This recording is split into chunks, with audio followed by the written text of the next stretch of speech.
Good morning. This is Talking Devils. I'm Wayne Barton, joined by Manchester United legend Paul Parker. Good morning, Mr. Parker. How are you doing today? I'm fine, thank you, Wayne. Not bad at all.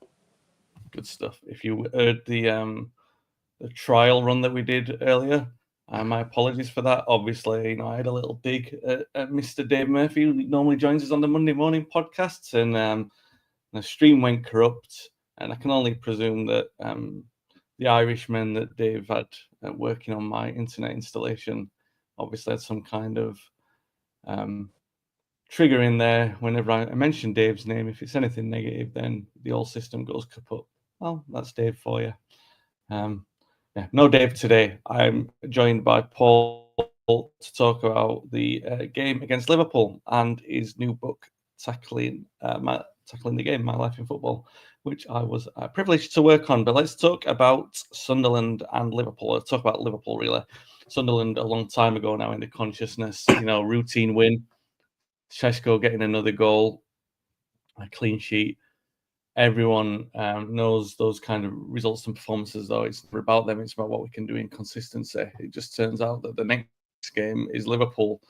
And it's an odd one to build the consistency. So before we get to that, I asked you on the last stream, Paul. I don't know if my answer got in there, so I'm going to ask you again. And you can look like a clever clogs if you get this one right. Who was the last Manchester United manager to get a win at Anfield as Manchester United manager? Well, I initially said Sir Alex because things haven't been great since the time he retired. But I've got that funny feeling that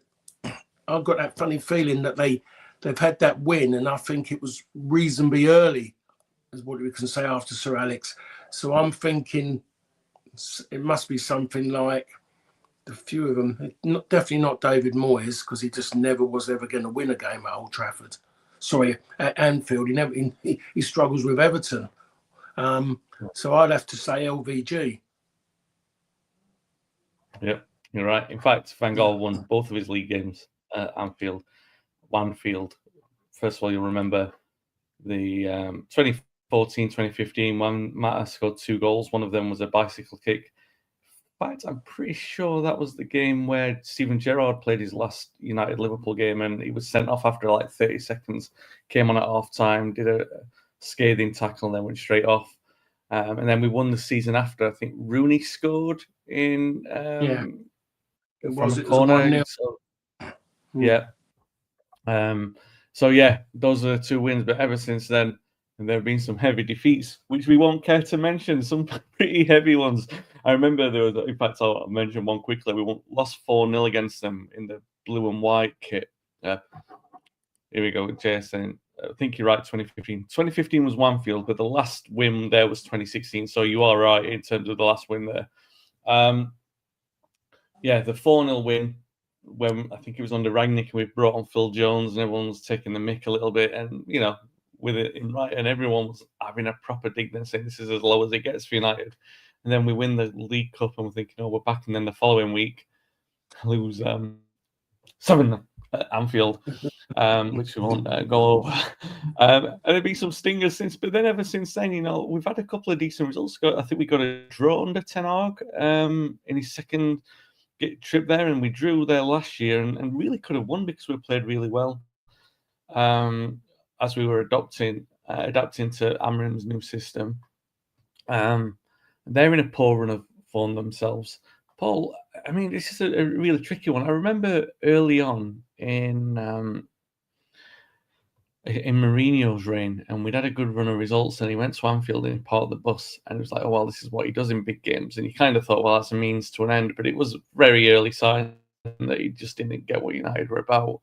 I remember Fergie saying, it was a game when you were there, we lost 2-0 when McManaman was brilliant in the game against. When we lost 2-0, we didn't win the title, and this was a game that I think made Fergie into a bit of a monster on McManaman. He hated him after that. Not hated him, but his respect for him was so high. It was like, I'm going to nullify him from all future games because he was that sort of severe on it. But I think he said something like, it was cowardly. He hated the performance. In fact, it might not have even been that one. It might have been the 2-0 that was the following season. When we were in grey, and Fowler scored a couple. I think one of those 2 games, he really went in, like, oh, it was cowardly, it was a disgraceful performance from United. And nowadays, you don't really get that from a manager.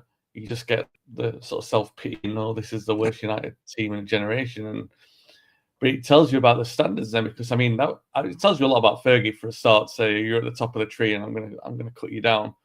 The point being, really, one of my long-winded ones, is that Liverpool are now in a poor run of form themselves. They've lost 3 in a bounce. It's the worst thing, though, to just assume that just because they're in a poor run of form that United are going to go there and win. To get their first win in like a decade there, it's very dangerous to start thinking like that, isn't it? I mean, at this point in time, a draw would still be a very good result. A draw would be, to come back a clean sheet, a draw at the worst. It would be really in that sense. But I think you have to look at Liverpool, and you look at the way they've started. It hasn't been good, considering coming off the back of being champions. It's been very, very poor. But they got away with it up until the Crystal Palace game. In certain ways, it went against them. They thought their hoodoo, what they got, was going to get what their thing was going to get them out of it, scoring late goals, and then Palace go and nullify that by going to score a later goal, much to the delight of the lot of the country. I think, really, just for the fact of everyone has fallen in love with Crystal Palace. But as I always said, and I've said it for many years, and I always say it so many times over a season, is that if you're a side like Liverpool, and same as Manchester United, performances are important, not just winning and getting by, because people then start talking about it and give it everything. The media was scared to have a go at Liverpool with their performances, and all they talked about, which was getting them off the hook, was their late goals. But then Palace, again, I say it again, killed that for them. And even now, they're still getting away with it, performances, and about the money they've spent on individuals that hasn't really worked to this moment in time. So the talk is now is it's going to happen, rather than like an Anthony, just go all in. They haven't gone and done that. So this game, some will come out and say, oh, this is a game that could start it going, because the fans are going to be going mad at Anfield because of this fixture. They're going to give everything to make sure those players give everything. This could be the start of Liverpool getting themselves back on the road of where they're comfortable, and it works in their favour. But it could maybe work more for United in that sense, because of how big this game is. But I'm hoping that a lot of the players understand it, what this game means. What it means, and we've seen it far too many times. They go there and they're weak lettuces and they just roll over. And there's been times where they've gone now. When we talk about the 0-0, where I felt in that 0-0 when it had there under Ten Hag, is that the best chances, had 3 best chances in the game, fell to United. I remember Højlund had one of them as well. Yeah. So, and they deserve what they got out of it. And that was so resilient. They'd done that without Bruno as well, if you remember. I think it was, they'd done it without him. And it was one of the best performances, disciplined performance of a Manchester United team under Ten Hag, in that sense of the way they was completely in control of everything they'd done. The usual few little scares, but you go into Anfield. Someone said to you, you're going to have a few scares when you go to Anfield. You go, oh, please, all day long we'll take that. So I should be looking at the worst, but I don't think I am really at this moment in time. Is everything going to suddenly all click in place? I personally don't think so. So I don't think he knows his best team at the moment. At this moment in time, Slot has got choices to make about what he wants to play, where before it was written for him. Everything was there for him. There's already there for him to work with and get on with it. Now he's laden himself with players in the attacking area, and he's got to figure out what is his best way, what is his best starting 11. So he's got choices to make at this moment. So to manage it makes it difficult as well. It should be easier because he's managing a side that's just, reigning champions. But as we're finding now, and Pep started at the start of the season, he wanted his squad smaller. He didn't want too many players around.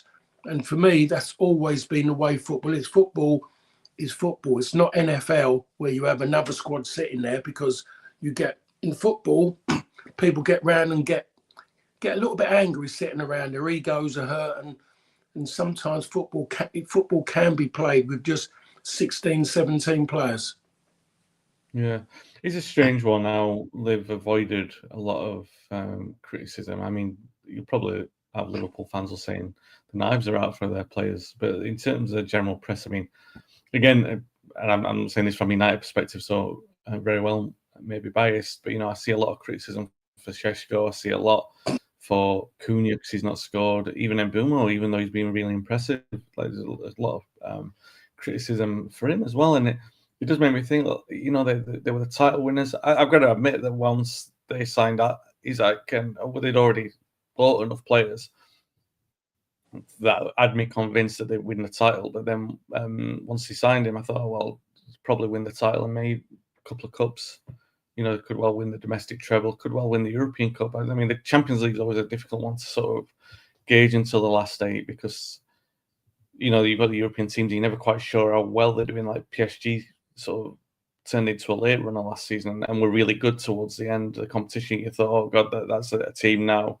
And then they were pants against Chelsea in the Club World Cup. So you're never quite sure what to expect with European football at the moment. So there's that element of going, oh, well, Liverpool will win everything. But then it hasn't quite worked. Like you said, the performances are one thing because the performances, again, I've got to say this, like United and Liverpool are probably the 2 most emotional clubs in the country, right? Things affect them and they inspire them in different ways. And there's no doubt that squad was massively impacted by what happened to them with Diogo Jota over the summer. And you could attribute a little bit of like lethargy in the performances to that. You could also attribute the late winners to that, the togetherness, and say, well, that's them as a group. But yeah, by and large, the performances they've been really poor. And you watch them afterwards, and when they've not deserved to win any of the games that they've lost either. I think Slot's trying to keep a middle ground on it, trying to say, you know what I mean, trying to say that there's something better to come and that there's, there's fine margins and everything like that. It'd be interesting to see how he actually talks before this game in terms of their performance in general. But it does take just one game, and this is that kind of game that transforms a season. For them, at least, it could be. Not for United, I can't imagine that, because United are still trying to settle that consistency throughout, not just like the start of this season, but maybe, the entire Amorim reign. And that's where it comes like closer to home, Paul. We can look at Liverpool's money and the players that they've spent and go like, well, they're taking time to settle. But we look at the Sunderland game, as I was saying, it's very much a run-of-the-mill fixture. United should be expecting to win games like that. I'm glad we weren't on here a couple of weeks ago talking. I know you were with Dave talking about it, but I'm glad I wasn't talking to you about having to build that game up, because the danger that you get into that kind of thing is like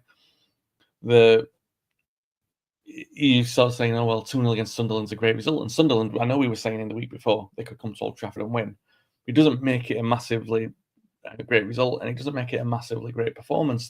The key for Amorim is building on that with what happens at Anfield. And I know that's maybe a lot of unfair pressure to put on him, but that's the job he's in, right? I mean, he's got to go there.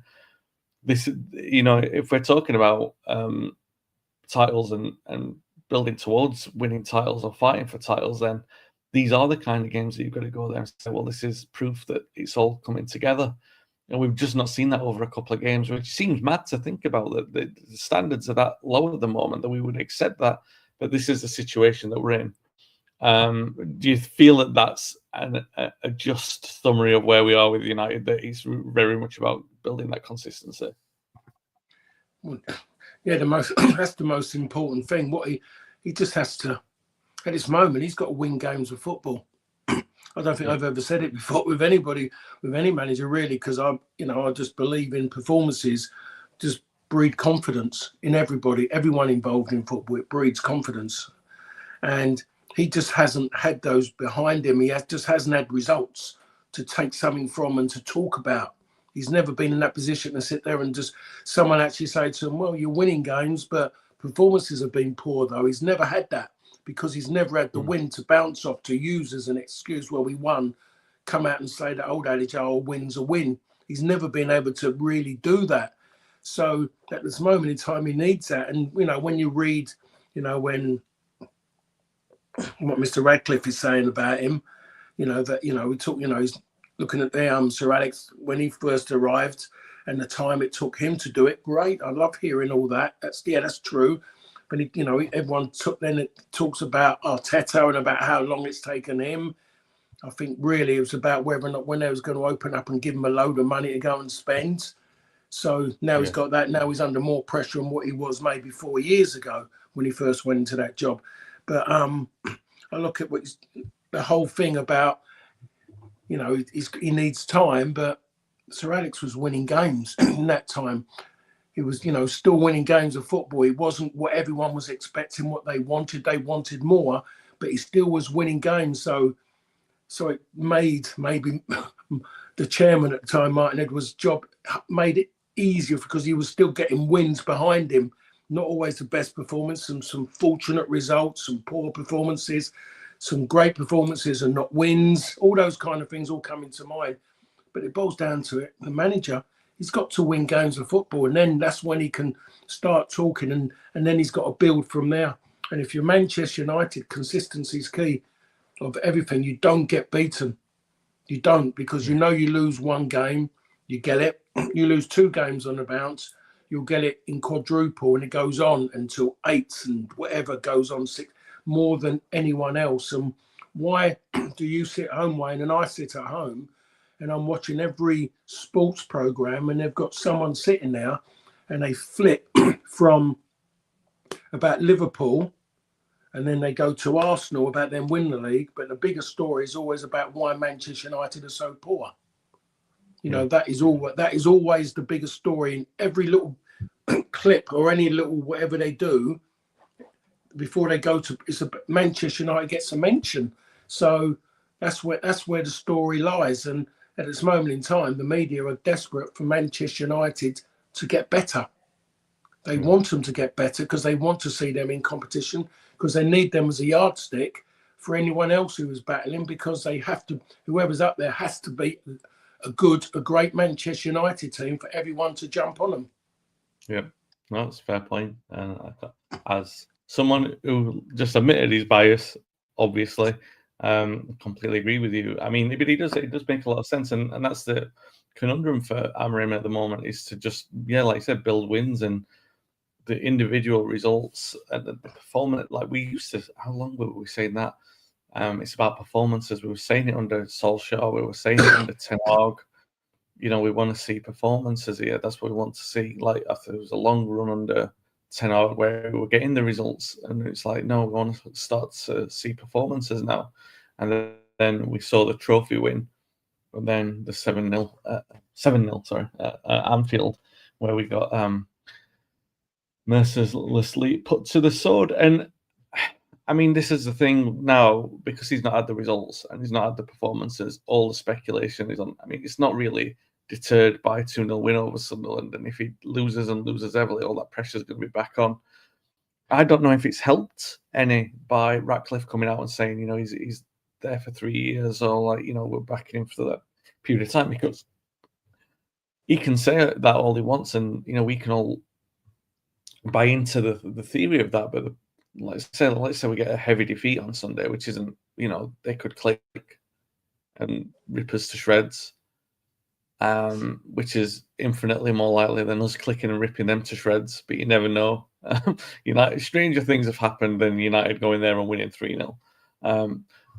Not many stranger things have happened, but in all likelihood, there's a really good chance that they could click and destroy us. And then all the pressure all week is going to be back on Amorim. And the problem that he's got now is that we've got full weeks. We have full week news cycles of that pressure never going anywhere, because there's no win in the midweek, no game in the midweek to try and turn it around, which is what Fergie loved, wasn't it? A game coming around quickly to either build momentum on a win or to turn momentum around after a loss. Nothing better than a game of football in football, apart from this generation who think you should play 5 games a season. Yeah. And like build towards that.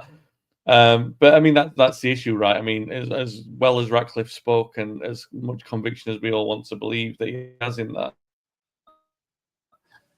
if we lose heavily on Sunday, then it's going to be another case of all the pressure's back on him again.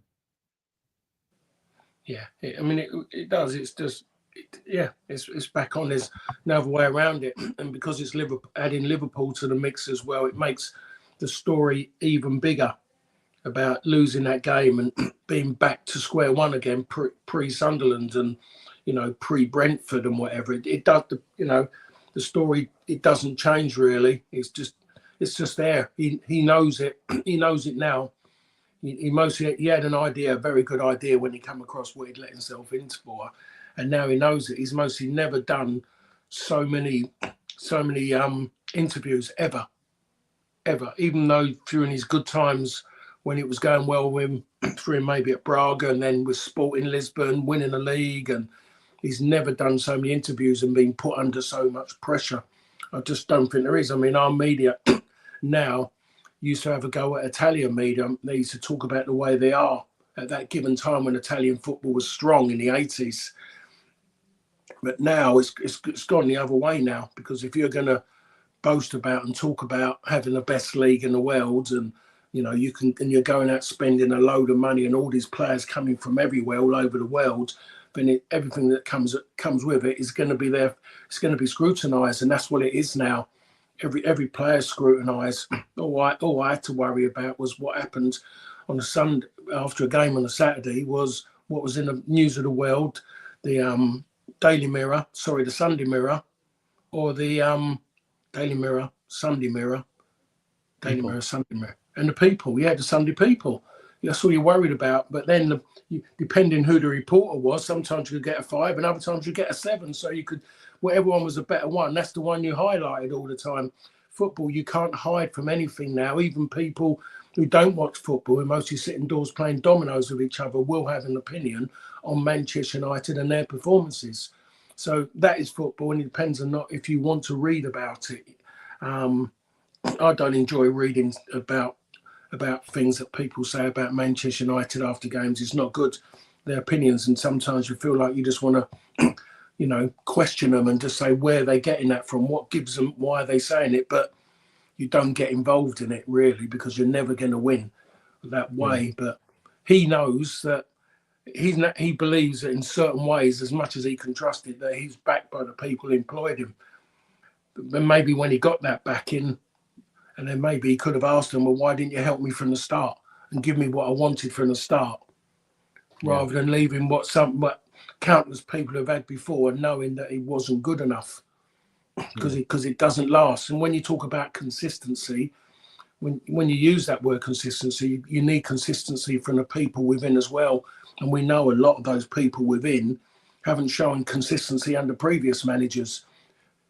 In football terms, in the way they've conducted themselves, there's been major consistency there, massive consistency in their whole manner. And that's the reason why United have shown no consistency, because they can't do it in football or maybe in their general lives. But they need Manchester United in their lives, and that's why they're still sitting there. Yeah, it's going to be a lot of that. Like, and again, this is putting the position on United losing heavily at the weekend, which is the most likely outcome, really. I say this every time I go into a big game. You're never quite sure, but it is. There are two people who are employed by Sky Sports to feature on their premium games who are qualified to talk about this sort of stuff. And Gary Neville's one, he sits on commentary, and Roy Keane's the other, and he sits in the studio, and they make one out into a meme, Keane, regardless of what he says. They wind him up to get angry, and then they clip that and put that on socials. And then if United lose, then Gary's very, very critical. As is right, he's able to be. But then you get the likes of Carragher and whoever else they've got employed, usually of Liverpool or Arsenal persuasions, who twist the knife. And if you look back at it, I mean, Carragher's career, I'm not belittling what it takes to be professional, but if you look at Carragher's career, it's pretty much this standard United defender in the last decade. He's won a few cups, won a European trophy. You look at the way that Carragher's heralded as one of Liverpool's greats, and I'm not dismissing that, but the way that they talk about what's necessary to succeed when their careers were the same kind of failures, and sometimes much worse than what these, I say failures used in the reference in the way that they use it, rather than me calling them failures or me saying that United are failures. It's all in the perspective of the lens. and the way that, you know, all of those ex-pros will come out and talk about what's needed for United to climb back the mountain when they were never at the top of the mountain. But, you know, that you've got players like yourself and players like Neville, players like Keane. I'll talk to you in a second about this in particular, but I just think it's so strange to hear that pious rambling from those kind of pundits. So, like, they don't know what it takes to get to the top. It's all right to knock people down. This is what they were doing in the 90s when United were at the top. When you guys were at the top, it was like, oh, was it in the 93 season? They're too aggressive to be compared to the Busby Babes or something like that. When you were standing up and like, this is when you get inside down. And Jimmy Hill, who every decade, I think there's one, Jimmy Hill went out once, and this is in the 80s. I think he went off on Moses and Robson, and then in the 90s went off on Cantona. Everyone's going to be having a pop at United. They're there to but that's the position that Amorim's in. That's the role and the privilege that you take as Manchester United manager. And every single one since Ferguson has pretty much said the same thing. Even Mourinho wasn't aware of the demands on every single game of football. For Mourinho, it was always like the race, you know, win the race, and it doesn't matter about the sort of hurdles in between, as long as, you know, the ends always justified the means to him. But the pressure was too much for that at United, and I think that was his undoing, really, because he was starting to talk about, you know, prioritizing certain games and certain competitions, and I don't know.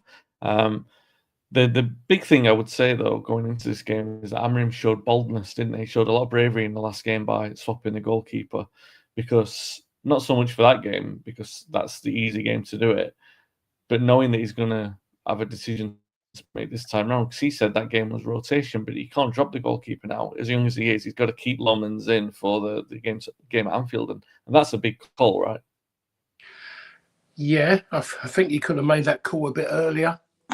Yeah, a bit earlier. I mean, same as any. I mean, again, I think about, you know, the goalkeepers I played under, and I played under two great goalkeepers, but Big Pete, that assurance, you know, that, you know, they're going to concede, but it's that fact of believing that they're not going to concede, and the goalkeeper having that confidence and belief. And I use the words confidence and belief. I mean, I need bigger words than that when I describe Big Pete, to be perfectly honest, because, you know, they're the easy bits to say about him. There's bigger words, bigger and better words to describe Big Pete in that sense when he was standing behind you. But you never got that from Pioneer. You never got that. Never got it from him. You just never saw it. From the moment the Arsenal game, and you had a goalkeeper who had any assurances about him, any belief in their own ability, and if you just swap the goalkeeper, United don't lose that game. Don't lose it. Arsenal don't look a threat, because Arsenal have only got one threat, which is a dead ball situation. They don't look a threat. And that, you know, you look at that, could have changed quite a bit, that one game, because of the goalkeeper. And then you see the performance and you see what he does. You see a goalkeeper who makes saves and the ball is going away from oncoming strikers. Or he gets the ball and he collects it into his body. You know, it's just, and the whole thing, and you think to yourself, what have you been doing for like 2 seasons or whatever going on before? And so if he was to go and change the goalkeeper, you just think, wow, this, you know, what's going on? He can't change the goalkeeper. He takes away the belief of at least 90% of anyone who's got any involvement in Manchester United on and off the field. If he was going to do that, it was a major problem. It's never, you can never guarantee it's justified after one game, one performance, but you believe and you can see that there's something there. And he is going to make a mistake, but the mistakes are not just going to be ones you expecting to happen like it was before. You know, you ain't got to worry. You've conceded organisation from a corner, communicating with teammates, letting them know what's going around them, rather than a goalkeeper that every time he comes out, you wonder where, you know, does he think he's going out shopping? Or you got another goalkeeper that is scared of a player who stands around him and gets obsessed with a different colour shirt in front of him, you know. So I'm looking forward to this performance, because it's a tester, because those Liverpool fans behind the goal will be testing him, because they know that's been a problem position. So that's the one thing that can make make a massive difference going into that game with someone positive behind you as well. I'm still not sure about this changing of centre halves in every game. What's it now? No. 45 times out of 50 odd games, 51 Yeah. games. It still doesn't work when you've played for managers previous for a manager of the club before, and you've played for previous managers. And one of the things, and football's changed, but it hasn't changed that much or anywhere near as much as people think it has, is that when things are going quite solid and you've got a little bit of a say in something, the last thing you're going to go and do is make a change at the back when things are tight. You only do it if you have to do it. But you definitely don't go and change things in the middle, because the middle's important. If you're chasing, you might take off, say, if you're playing a back four or fullback, you go and do that to bring on a forward thinking player. But to keep changing that bit in the middle, for me, is always, on quite a few occasions, he's come unstuck with it. Be honest, Man City, he come unstuck with it. So it still worries me when he does that. He keeps doing it. It's been mentioned. Is it a sign of stubbornness again? Because if you're someone like De Ligt sometimes show how disgruntled he is. You can see it in his face, because the lad has been one of our best players this season. Yeah. Without a shadow of a doubt, most consistent players, and you can see he plays with his heart as well. And that's, he plays in a similar way, and you can see it in his face, the way he's a bit like Yap Stam without being as good as Yap Stam. Yeah. No, yeah. I see what you mean. That's me. That's what I see. I see what Sir Alex said about me when he signed me. One of the reasons why he signed me, he said about me was, and I'm not blowing my own trumpet, he said, you sense danger and you go for it. And that's what he does. He'll leave his duty to go and help someone else, being aware that at the worst it might get to where he's left, but he knows in a way it's impossible. He's that clued in. And at the moment, he's the one who should be in the middle, organising, and players come around him until such time you find someone as good as him communication-wise to play in that role. Yeah. And the other way around that as well is that it's all right making the changes if you've already built stability in there anyway. But if you haven't built stability yet after 50 games, that needs to be your preference. That needs to be the priority. You've got to build towards something before dismantling it. They're not giving him any chance, any of those players any chance to sort of build a rhythm together. Obviously, you would say that first choice should be Euro, De Ligt, and we'll give the benefit of the doubt to Martinez, but you would still say Heaven's got a chance in there. But Heaven's not had a sniff.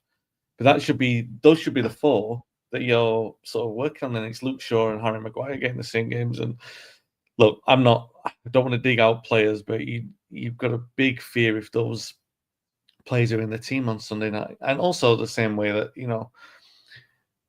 no matter what midfield combination we put out, he's not going to put Mainu in. So it's going to be likely the best scenario is going to be Casemiro and Bruno. So that's a midfield that's not going to hold the ball. So what you're saying is we're going to try and exploit chances behind the Liverpool defence. And they're there to be got out. It can be done.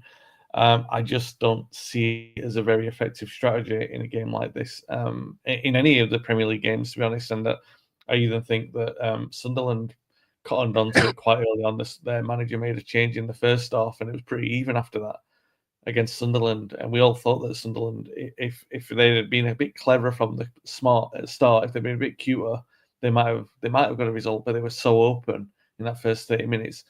And this is me saying, I'll always back the manager on this podcast. I'll never call for a manager to be sacked. It's just not my way. But I'll look at it and I go, if you want to be inspired, you want to have confidence. I look at the history of where we've done well in any game, not just big games. The history of how we've performed under Amorim. It's generally the better performances, the ones where we've created chances, have been against teams who've just been very, very naive. And maybe Sunderland just thought we were a bit softer than what we are. And you can understand why they probably did think like that. That's United's best chance at the minute in games like that, is for weaker teams to undermine us, as ridiculous as it's got. the thing about it is, though, Wayne, is that the teams that United will always compete better against are the more static teams, the teams that don't go beyond, and the teams that don't shift the ball around quickly in midfield. They're the ones that they do well against. That's why the first game of the season against Arsenal was absolutely perfect. It worked out really well. It was a big game, great first game of the season. Arsenal or any top side at home, but Arsenal playing front and go side to side, backwards, and it suits. It suits, and it helps maybe the counter on that side, as you saw with Cunha, because Cunha was excellent in that game. Those long, lung-busting runs that we saw him do a lot when he was at Wolves. But this game, depending what he'll do, Slot, if Slot's got anything about it, he'll ask his players to run in behind, just to really stretch it out in that sense. Just do that, especially if you're going to play Luke Shaw, and he'll get Mo Salah, just keep running behind, with and without the ball, just to threaten him, because he'll know Luke Shaw will get lazy in his head and he'll start pulling him back. He ain't going to want to run, Luke Shaw. And if Luke doesn't want to run, that means Luke's going to sit deeper. The moment he sits deeper, that means the midfielders step forward. So on that side of it, it's going to be difficult compared to say, an Arsenal or a Man City who pass in front of you. The big games sometimes are the easiest games for United. It's when they play the teams that have got legs about them. And that's what a lot of the teams, especially the ones promoted now, they're all kind of gone off with the Brentford play, what they play Brentford done, the way they set up. They just virtually, when he got promoted, Thomas Frank, he just virtually went out and said, I just want players who are athletes, who have got legs about them to stay in the league, and I'm going to build from there. And that's what he done with Brentford. And they had their only bad spell when he was going through that transition period in that season, when he was having to shift out the old to bring in the new, to be able to get players who could keep the ball better. And you look at Brentford's midfield at that given time, before this summer, you'd put their midfield up against most teams in the league. Now it's been disbanded because of, obviously, Thomas Frank went to Tottenham. So that's what he's done. So they're all, Sunderland are doing that at this moment. That's what he's done. The manager's very clever. He's only just come, he turned up at Sunderland. No one knew who he was, brought in by their young owner. And all of a sudden he's become, a living legend, and what he's succeeded in and what he's gone and done with them. And this season, and he's got all this very similar. And you see the person who leads everything, the orchestrator, is Xhaka, isn't it? I mean, still a wonderful midfield player, honest. And, if anything ain't going right, he'll go and deal with it.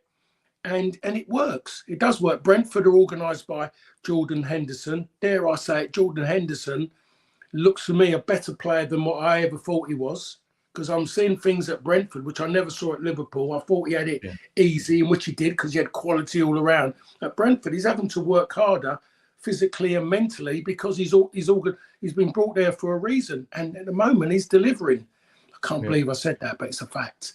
So we're seeing so many teams in now, and people always say to me about, it's so difficult to be a footballer. Paul, I go, no, it's easy to be a footballer. I said, it's when they talk, they go, but I am talking Premier League though. Yeah, I know, you're right.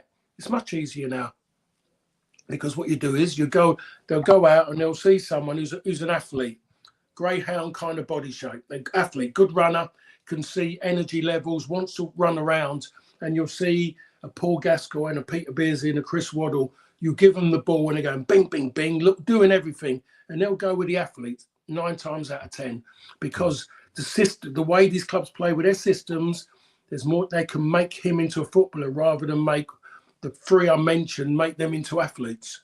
Yeah, and that's the line they're going down. No, and to be fair, I'd say, like, if there's probably, this goes back to Wenger, right? Because I think that was Wenger's influence on the game. And I'm not saying it was altogether bad. I think it probably did help to raise the standard for a little bit. I just don't think it was the definition, because you look at Henry's a great example of this, but I know he was technically good as well, but he was so athletic, and they converted him. And to be fair, I will say that if you're going to look at prototypical players who changed the game a little bit, then Wenger's use of Henry was one, because Ferguson used it a little bit later with Ronaldo from the right. I think Ronaldo's obviously technically on another level to Henry. I don't think many people would argue with that. Arsenal fans might do. Barcelona fans might. Messi again, inside forward, converted into a straight out attacker, and you build the team around him, and that's what Wenger did with Henry. So there's some great things that he did, but then with all evolutions, like with the Guardiola evolution, it goes a little bit too far, and it goes the other way. And like right now, and like I said, there's a lot of athletes against footballers, and not a lot of technically good footballers in the Premier League compared to 20, 30 years ago. People were looking at it saying, "Oh, the standard's higher than ever." It's really not. You can go back and, I think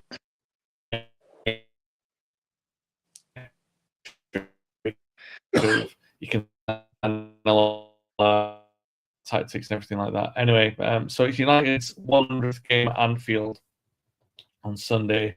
They've won 26. They've lost 48 of their previous 99. They've scored 103 goals in their 99 visits there.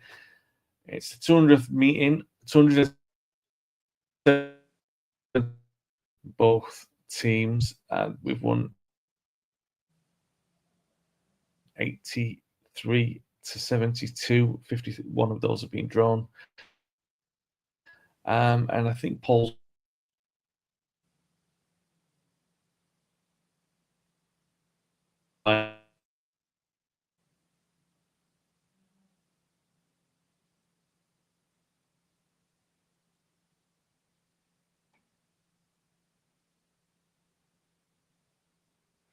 It's gone at the end.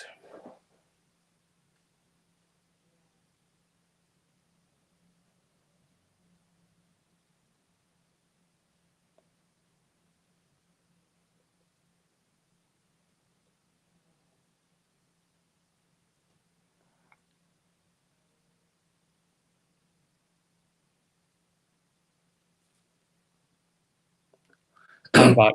Oh, like Paul. Sorry about yeah. that. A bit of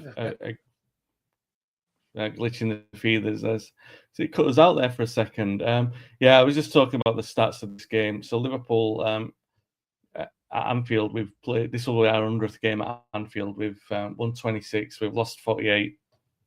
Scored 103 goals in our 99 visits. 217th meeting, all competitions. We've won 83 to 72. We've in all competitions, goals for and against are exactly the same. So a little bit of some movement in that at the weekend, probably a few more against. Quickly before we go, we'll talk about Paul's new book, Tackling the Game. Not really about the book itself. I just want to talk the links in the description for the audio and video viewers. I do want to talk a little bit about what we were talking about earlier on, about arriving at a club as you did in 1991 that had won the title for so long. And earlier on, I was talking about the pundits and the way that they talk these days, and like Carragher's. I'm saying Carragher as an example, but you got Merson, the people who they'll be quick to jump out and go like, "This is what's going wrong at United," and blah blah blah blah blah. And they don't really understand the standards, the demands of going into United. And you were fair when we were doing the book, and when we've talked in the past as well. I mean, it's funny because whenever I've talked to people about, the working journey, it's like, well, we have a period of working on a book that might be like a year over 2 years, but I've known you for like 6 or 7 years now. So we've had these conversations on and off so many times. So I know that you were shocked by the standards, the daily standards that go into the representing a club like United every week. And, you might have that at Liverpool as well. You might well have that. But this is the pressure that these players are going through at the moment. And it's not 25 years like it was when you were there, but it's 12. And I think anything over sort of 5 or 6, you're creeping towards the same kind of demands. United are always the highest highest speculated club in the country, the club that always gets the most media pages. So the media coverage was exactly the same for you as it was back then. Still, the demand was as incessant as it is today. So I don't think you've got the excuse for these players that it's too intense, it's too much of it every day. I think the pressure was still the same. So talk to me a little bit about what these players will be going through, like arriving into a club that's such a giant as United, and they haven't won the title in so long, and how long it takes you as a person and a player to adjust to that kind of spotlight. Well, I've said it countless times. Really, I went there, and winning the league wasn't there for me. Really, it wasn't in my head. It was a factor because it was Manchester United. I just had to go and do it. But it's when I arrived there, and when you're sitting there with the people around you, and then we're talking about a team that was just off the back of, and it was a team because it was still the same players there who had won the FA Cup and the Cup Winners' Cup over the previous 2 seasons. So it was in the way they were talking and sitting there, and that wasn't enough. The whole thing was it just wasn't enough. They had to do more. Then you start finding out and feeling exactly what everyone wanted and what everyone knew they needed to do. Otherwise, it was the exit door. That was the difference. You could feel it. It wasn't said, but you just felt like players knew what they've done before. It was great for the club. The manager would have been really pleased to do that, but they knew that the pressure was on them to deliver a league title, regardless of anything else. It was about winning the league, and that first season was incredible. Every time we was winning games, and every time it was just even walking through the streets, walking through around the city, because the city was full of Mancunians. A lot of Mancunians were walking around the city then, and you know a Man United fan because they'll be in your face or just staring at you or something, and you knew the and the other team's fans as well, because they wouldn't really want to come anywhere near you in that sense, because even they were worried about United winning the league, and that kind of pressure on. Oh, gone.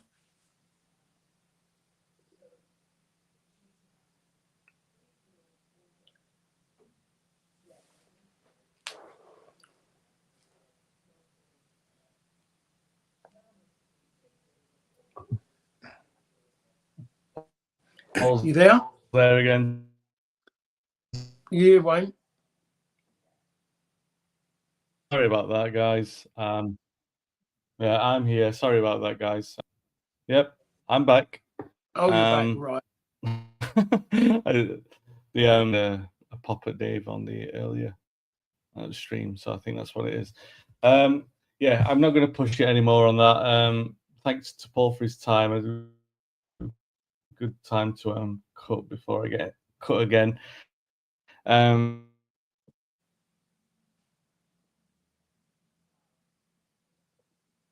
Paul's book is available now on Amazon and all booksellers. You can have a look on the link in the description. Tackling the game.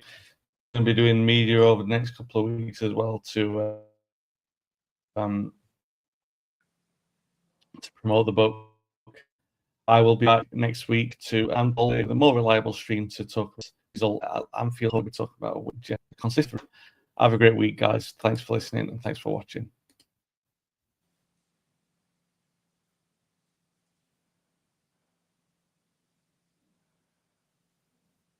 You there, Wayne? Wayne? Jeez, that was... You there, Wayne? Wayne?